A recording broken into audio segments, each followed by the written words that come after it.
Le Grand Matin Sud Radio, 7h-10h, Maxime Liédo. Il est 8h39 et je reçois Philippe Juvin, député droite républicaine des Hauts-de-Seine, membre de la Commission des Finances et chef des urgences de l'hôpital Pompidou. Bonjour. Bonjour. Merci d'être avec nous. Est-ce que vous êtes souple ? Ça dépend des jours. Ça doit être compliqué quand même de soutenir à la fois un duo dans un gouvernement, Retailleau-Darmanin et Éric Lombard, homme de gauche assumé à la tête de Bercy. Oui, vous avez raison. Alors écoutez, vous avez devant vous le député républicain qui depuis plus de 2 ans dit il faut arriver à une coalition parce que la France a besoin d'un gouvernement tout simplement pour fonctionner et a besoin d'une majorité. Donc quand il n'y a pas de majorité dans les urnes, eh bien il faut que les hommes et les femmes politiques soient suffisamment intelligents et souples pour créer des majorités. Encore une fois, ça c'est indispensable. Maintenant, une fois que j'ai dit ça, il y a la question de la feuille de route. Parce que vous avez raison de souligner un point, le gouvernement doit définir une feuille de route et aujourd'hui je ne la vois pas encore. Et au niveau de l'économie, comment vous allez faire pour potentiellement soutenir cette action ? Parce que quand on écoute la passation de pouvoir, et on en parlait à l'instant, il parle comme un homme de gauche, régler l'urgence sociale, augmenter la justice sociale, on sait ce que ça veut dire impôt, urgence climatique et écologique, et hommage à Michel Sapin. C'est quand même pas l'habitude économique des Républicains. Absolument, je ne vous cache pas que c'est un point de préoccupation. La situation économique du pays devrait être en fait la seule préoccupation, je caricature bien entendu, des hommes et des femmes politiques, le matin, le midi, le soir, la nuit, parce que nous sommes sur un moment de décrochage et il n'y a pas d'autre solution que en fait régler la question de la dette. Comment ? Ben, il faut dépenser moins. Il faut dépenser mieux, il y a une gabegie partout, et il faut travailler plus.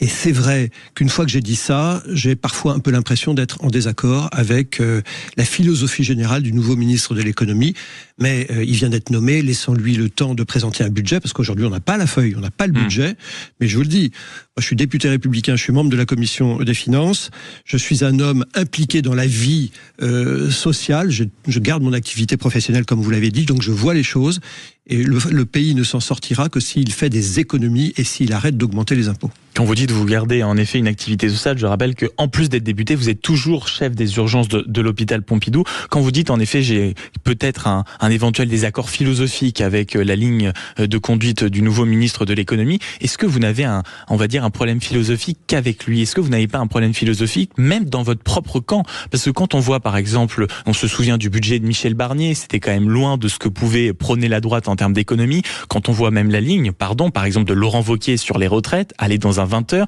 pour dire qu'on réindexe les retraites, c'est-à-dire épargner les retraités d'un petit effort qui aurait pu aider l'amélioration des finances publiques. Est-ce que vous n'êtes pas un homme seul actuellement aux Républicains, Philippe Juvin ? Alors non, d'abord, je pense que s'il y a un parti aujourd'hui en France qui plaide pour une diminution des dépenses plutôt qu'une augmentation des impôts, ce sont évidemment les Républicains. Là, objectivement, regardez les déclarations des uns et des autres, on ne peut pas nous faire ce procès-là. Maintenant, une de mes préoccupations dans ce nouvel gouvernement, c'est là, évidemment la feuille de route. Et puis, l'idée, c'est un gouvernement, ça sert à quoi ? Ça sert à apporter des solutions aux Français et à la France. Et pour régler les affaires du pays, pas pour régler leurs petites affaires. Je ne vous cache pas que les premières heures du nouveau gouvernement, on a eu l'impression, et ça c'est une préoccupation, attention au risque de l'attitude d'une classe politique qui peut donner l'impression de d'abord être préoccupée par la distribution des postes et des responsabilités plutôt que de la définition des priorités des Français.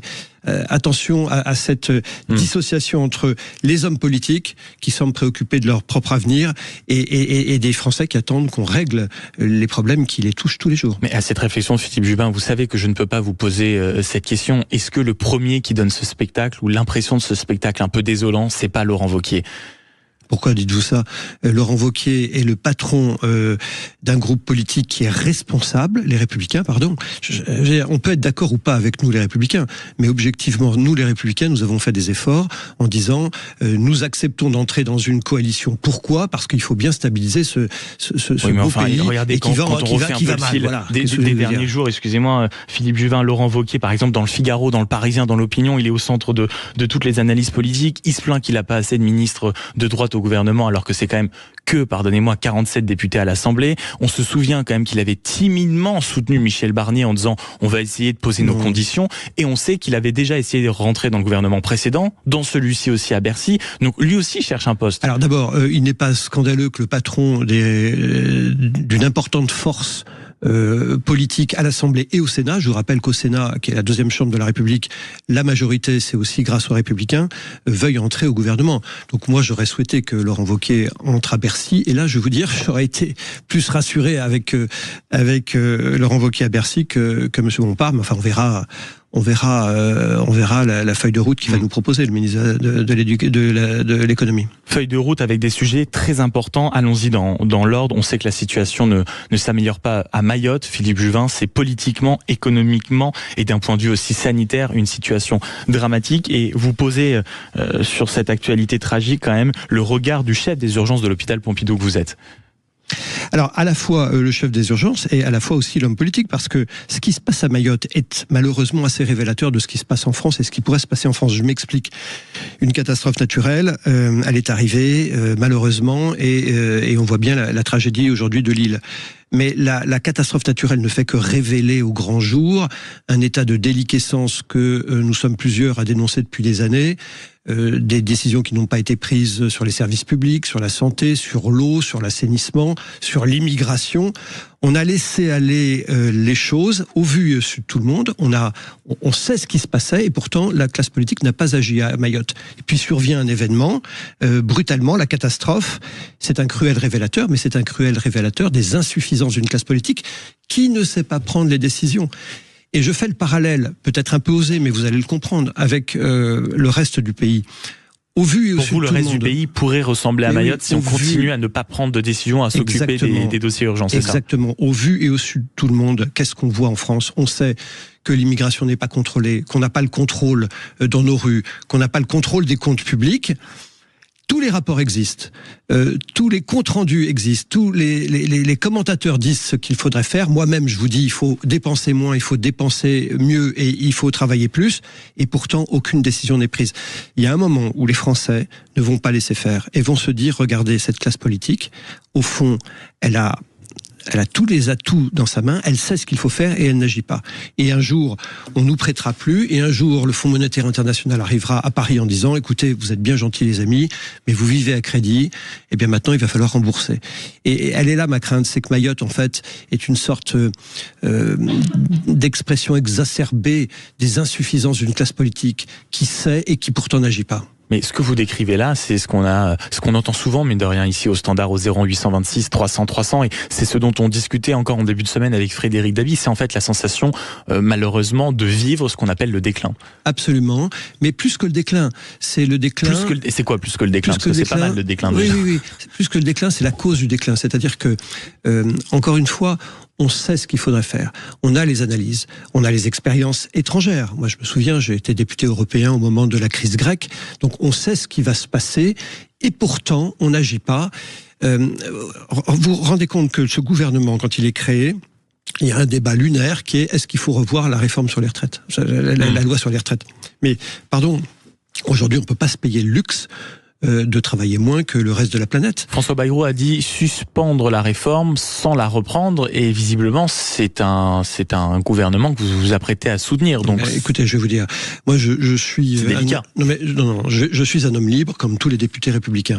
Donc je ne laisserai pas passer une dégradation nouvelle des comptes publics. Pourquoi ? Parce qu'il y a un jour on va le payer. D'ailleurs, on le paye déjà par une dégradation des services publics. Pourquoi l'hôpital va mal ? Pourquoi la police va mal ? Pourquoi la justice va mal ? Pourquoi l'éducation va mal ? C'est que l'argent qu'on pourrait mettre dans toutes ces structures-là, eh bien, elle va au remboursement de la dette. Et pourquoi cela va mal ? Parce que pour payer le remboursement de la dette, on ne fait qu'augmenter les impôts et les taxes.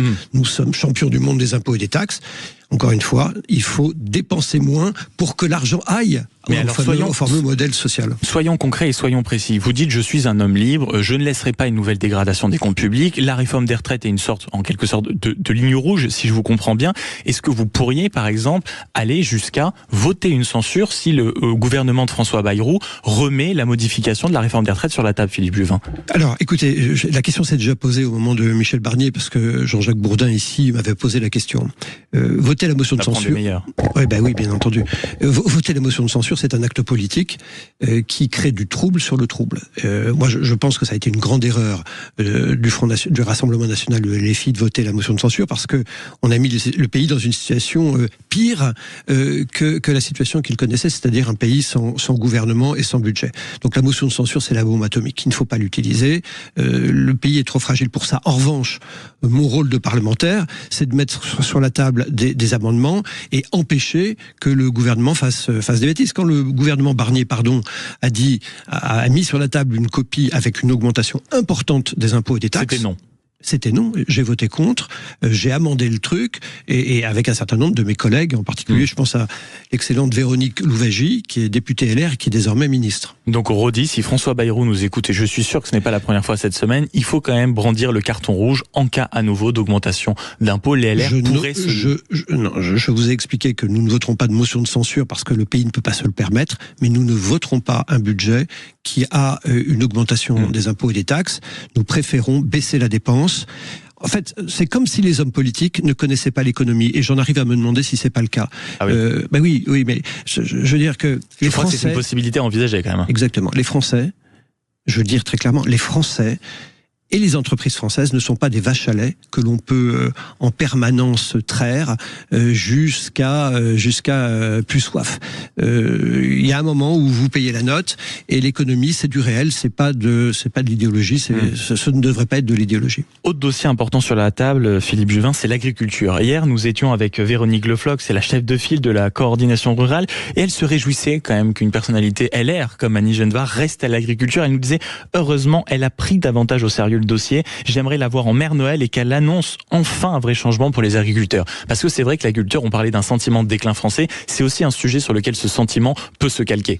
Écoutez, il y a un chiffre que vos auditeurs peuvent entendre, c'est qu'en l'an 2000, la France était le 2e pays exportateur mondial de matières agricoles. Nous sommes aujourd'hui le 6e. 2e, 6e, tout ça en 25 ans. Donc oui, l'agriculture française connaît le déclin que nous connaissons dans l'industrie, par exemple, mais dans bien d'autres domaines. L'agriculture, c'est non seulement une industrie, c'est non seulement un élément de puissance, c'est aussi un élément d'indépendance, parce que le jour où vous ne pouvez plus nourrir votre population... Or, que se passe-t-il quand les Américains inventent 100 normes, au même moment, les Européens en inventent 400, et les Français 1000. Donc, je vous parle de l'augmentation des impôts et des taxes, qui est inacceptable en France et qu'il faut vraiment faire baisser pour redonner de la liberté aux acteurs économiques. Mais il y a aussi la question de l'hypernorme qui dévore notre industrie et qui dévore notre agriculture. Pourquoi nous mourons? Pourquoi nous tombons? Nous tombons parce que nous sommes avec un État qui est incapable de faciliter le travail des opérateurs économiques, qui, pire, aujourd'hui, les empêche de travailler. Et c'est vrai dans l'agriculture en particulier, il y a des filières entières qui disparaissent. Et puis l'agriculture, élément phare de notre souveraineté, parce que malheureusement, on le voit quand on perd de sa puissance sur la scène européenne. On en parlait encore tout à l'heure à 8h15 avec l'avocat Jad Dousselin qui nous expliquait à quel point en réalité l'instabilité politique et économique nous fait perdre d'un bas de fer considérable. On l'a encore vu par exemple, pour continuer sur le sujet de l'agriculture, avec le Mercosur. Oui, alors l'avantage d'avoir Annie Genevard comme ministre de l'Agriculture, c'est qu'il y a une continuité. Est-ce qu'on y peut encore quelque chose, franchement, Philippe Juvin, sur le Mercosur? Mais d'abord, sur le Mercosur, de quoi s'agit-il? Il s'agit d'un traité de libre-échange. Traité de libre-échange. Moi, je suis pour le libre-échange. Je pense que c'est grâce au libre-échange que on crée des emplois. La question, c'est qu'il faut que le libre-échange soit loyal. C'est-à-dire que les agriculteurs françaises travaillent avec les mêmes armes que ceux avec lesquels ils conversent dans les marchés mondiaux. Donc, on en revient toujours au même sujet. Le Mercosur, en soi, l'idée d'un marché international n'est pas blâmable, il est même très profitable à l'agriculture française et à l'industrie, à condition que nous soyons à égalité de traitement. Or, les agriculteurs françaises, aujourd'hui, on leur donne un sac de plomb et on leur dit de courir aussi vite que l'agriculteur voisin qui, lui, n'a pas le sac de plomb sur le dos. Philippe Juvin, député de droite républicaine des Hauts-de-Seine, membre de la commission des finances et chef des urgences de l'hôpital Pompidou. Autre sujet important sur la table, la santé. On est en période d'hiver, on connaît la saturation des urgences à ce moment-là. Il y a aussi un nouveau ministre de la Santé, nom prénom Yannick Neuder, et il s'était opposé il y a quelque temps à une taxe sur les alcools. Et il avait eu cette phrase qui revient maintenant au point de devoir se défendre en disant qu'il n'a jamais été un lobbyiste. Il avait dit « Les jeunes ne s'alcoolisent pas avec du Châteauneuf du Pape, mais avec des alcools bas de gamme. C'est davantage sur ça qu'on devrait se concentrer. » Est-ce que vous êtes sur cette ligne ? Écoutez, moi je suis chef des urgences et je vois qu'à Noël les gens viennent. Pourquoi ? Parce que ils ont des tas de pathologies, dont les alcoolisations. Et Yannick Neuder s'en est expliqué. Je crois que ses propos ont été très mal interprétés. Jamais il n'a dit que l'alcool n'était pas dangereux pour la santé. On le sait tous. Donc ça, je crois qu'on lui fait un très mauvais procès. Moi, ce qui m'inquiète le plus, c'est que, comme tous les services publics, la situation économique du pays fait qu'aujourd'hui, nous sommes en difficulté aussi à l'hôpital. Avec plusieurs éléments. D'abord, on met beaucoup d'argent sur la santé en France, contrairement à peut-être ce que certains disent, mais l'argent ne va pas aux soins. Premier sujet. Vous savez que il y a une hyper-administration dans la santé, pas simplement à l'hôpital public, qui fait qu'on considère par exemple qu'un médecin généraliste en France aujourd'hui passe 6 à 7 heures par semaine à remplir des tâches administratives. 6 à 7 heures. Est-ce que vous ne croyez pas que ces 6 à 7 heures de tâches administratives seraient plus profitables pour les Français s'ils pouvaient les passer devant des patients, Donc on voit que toutes les parts de l'économie française et de l'activité humaine souffrent du même mal. Le même mal, c'est cette hyper-administration d'un État qui n'est plus la solution, mais qui est devenu le problème, et qui empêche ceux qui veulent travailler de travailler. Laissez les Français travailler, laissez les intelligences s'exprimer. Pourquoi les États-Unis inventent Google, Microsoft et X ? Parce qu'on leur laisse la liberté d'innover. Parce que les gens sont libres, exactement. Et parce que il est temps peut-être de revoir le périmètre de l'État qui veut tout faire. L'État en France veut tout faire, et en faisant tout, il empêche les intelligences de s'exprimer. C'est vrai aussi en médecine. Donc pas forcément favorable à une taxe, à une hausse des taxes en tout cas qui existe déjà sur l'alcool. En revanche, vous venez d'ouvrir un boulevard à ma prochaine question, Philippe Juvin. En effet, les États-Unis, grand pays en tout cas libéral, avec cette inspiration de la liberté, de laisser faire. Vous êtes un libéral, Philippe Juvin.